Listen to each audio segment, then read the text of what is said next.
Welcome back to Station Cribs. Thank you all for watching. If you remember a while back, we were at Carmel Fire Department, and we got an invite to come down to their EOC. So, we're here now with John again. Yes. Appreciate you inviting us down. Thank you for having us. We're in one of your EOCs here. So, Yes, sir. What does EOC stand for? Emergency Operations Center. And this has a whole lot of technology in Yes, it. very much. A lot of communication. So let's take a real quick walk around. It's not a very big footprint, but it's a private footprint, and it has a lot of cool things. Yes, sir. Let's take a look.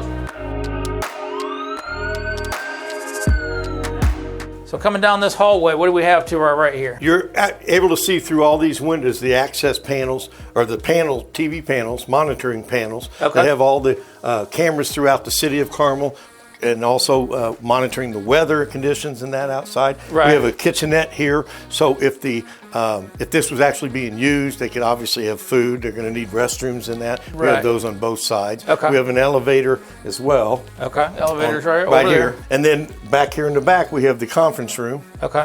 So if you activate a emergency center like this, Yes. you could be here for an extended period of time. Extended period of time, yes. So- So obviously that's why the kitchen, the restrooms are all there and that as well. Right. And this is the room where they would all meet, being the mayor, the council members, school board members, fire, police, Okay. Okay. DOC. And we're talking things that are either planned or pre-planned. So we just had the 4th of July. Right. Did So you we have our something Carmel Fest every year. Okay. And that would be an event where a lot of this particular area would be used to monitor everything going on, just to keep the community safe. Okay. So a lot of those stakeholders throughout the community. It's not just a fire department. It's not a 911 dispatch center. No, sir. It's everybody that's Everybody. involved. Yes, sir. Has a say, has an opinion. Absolutely. And has an and idea. we may need each other's help to take care of a situation. Okay. Do you mind if we go step out in the room there and see what you Absolutely. got? Absolutely. All right, we'll make our way back down the hallway here. So over here, you got a couple offices on either side. These are separated rooms, so they can use them if like the school and police wanted to talk about something particular, and then the fire and the communication systems wanted to talk, they could speak in this room, be separate, and then come together in this room. Okay. As we work our way across the front here, you got some very big interactive things. Are these like touchscreens things? They have the controls there, and I believe they can use this one as well. That way. Okay.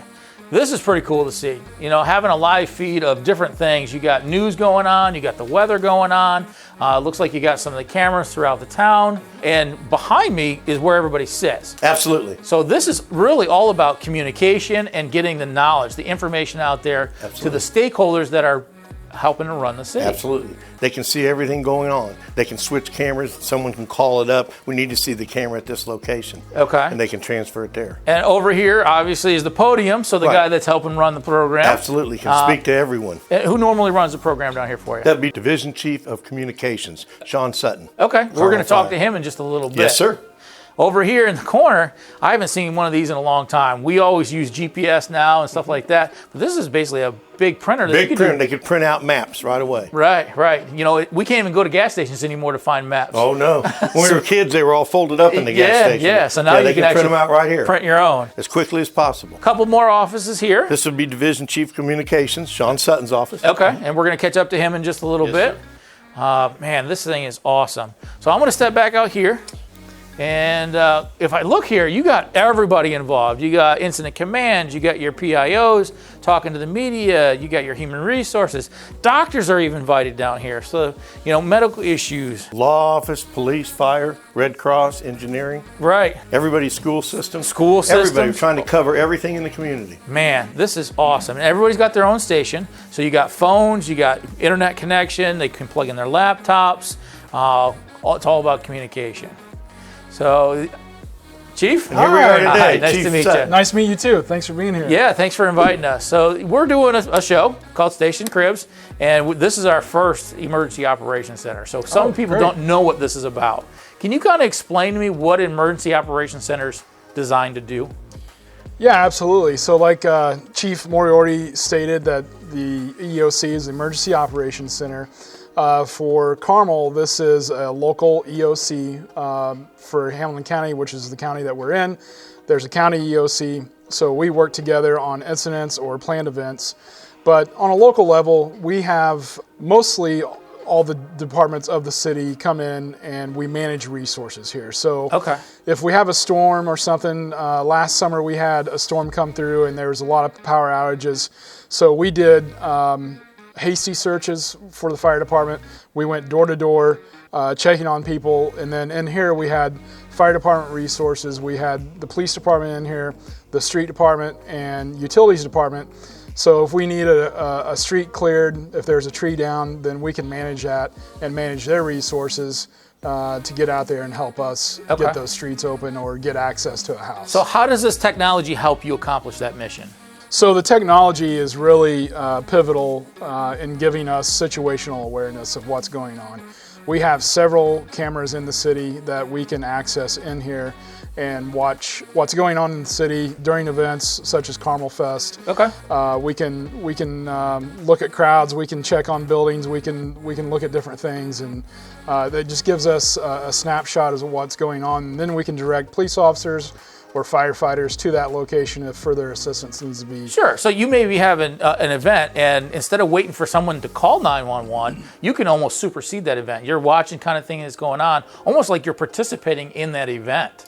Yes, exactly. We're doing a unified command here. So it's a unified command between police department, fire department, and other public services departments. And then we're just managing resources, managing requests, and managing the overall incident or overall event. And some of the events that you had, you pre-planned events like the 4th of July kind of thing. But, you know, out here in the Midwest, you guys still get tornadoes and stuff like that. Sure do. And pretty good floods and big snowstorms. Some of the stuff that, you know, across the country they may not get. But having an EOC in a community is important no matter where you live, you know, because each geographical region throughout the United States is going to have their issues. And by setting up a nice building like this, it's going to be key to keep people and the public safe. Yeah, absolutely. So, you know, we do have all sorts of weather through here. We've opened up for the hot weather. We've opened up for ice storms that have come through, all the way down to you know, major gas leaks where we're getting inundated with 911 calls. We can open up the EOC and track those calls and send out additional resources. One of the questions that may come up within this from the public is, okay, well, if you have a major disaster, you lose power. How does this maintain its own power? So we have a generator on site that is connected to the EOC that maintains power. And then all these feeds that we see up here on the board right now, those will all stay up and running, so you have a good view of what's going on. Is that correct? Yeah, a lot of these camera feeds are on a UPS. The servers, the network, the city network is on a UPS, so you know, we do have some time on battery power until power can get reestablished, hopefully, or there is the generator option. Now, it's a very unique design. It's almost like a boardroom in here. You have everybody has their seats and their name tags and stuff like that, but they're all facing this direction. This direction shows you the big screen up in front of us. Why is it like that? Why not a round table? Yeah, we built this on purpose like this.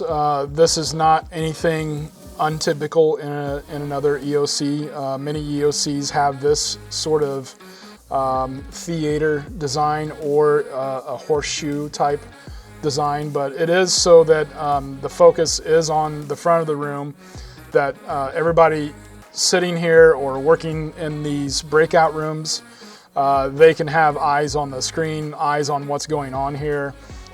So yeah, it's intended with that purpose to just focuses everyone's attention to the front of the room. Right.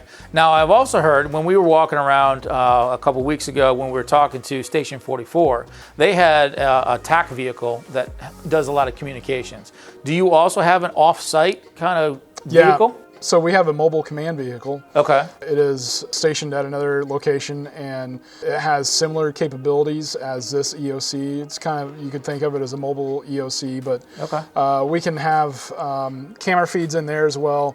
We have computers in there. It has its own network, has its own cellular network. It can be independent of the city's network, has satellite capabilities. So